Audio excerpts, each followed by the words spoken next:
Pat Olson alongside Jim Brovelli as the USF Dons are on the road here in Carbondale, Illinois to take on Southern Illinois, the Salukis. Jim, before we jump into the matchup, let's talk about this Dons 3-0 start. Obviously, we've seen great guard play early on, and this USF team has been fun to watch, scoring 89 points a game. Well, Pat, it's a different team than last year. Last year with Kyle Smith and Todd Golden, of course, in that same program, and now he's the head coach.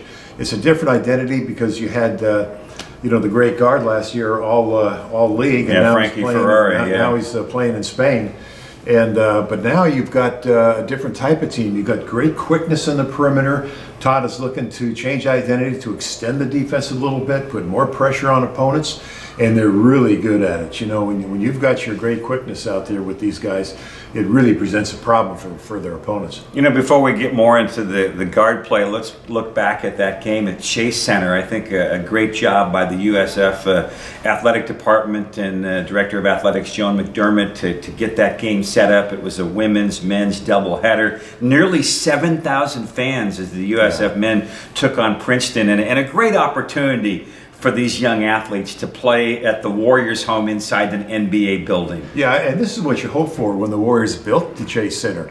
You're the only major program in the city of San Francisco. That's your campus. Mm-hmm. And to go downtown and play in that arena really helps your program. I saw it happen when in Washington, D.C., when Georgetown moved from their home facility downtown into the arena. And it makes a huge difference. Just from, in a recruiting standpoint, bringing people in, the players that you have on campus, plus students.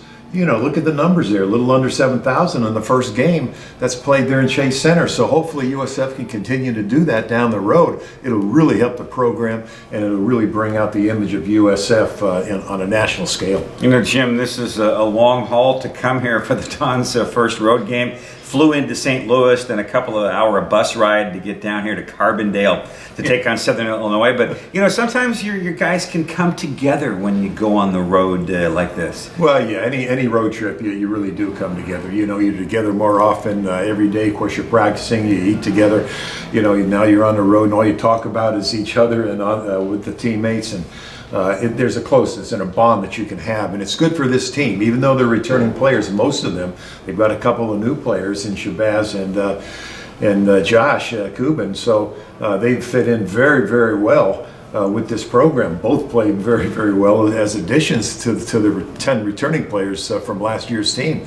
So it really helps, and I think this will be a good test for USF on the road. It's a great basketball tradition here.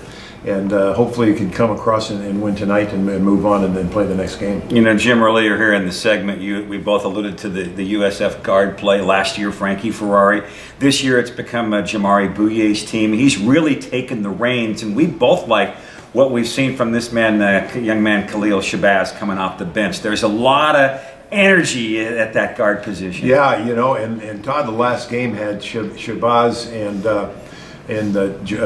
Jamari in there together, for the quickness, and extend it with Charles also in there with the three perimeter quickness. And when you extend the defense with those athletes, it really makes a difference. So he has a lot of depth this year. He really does.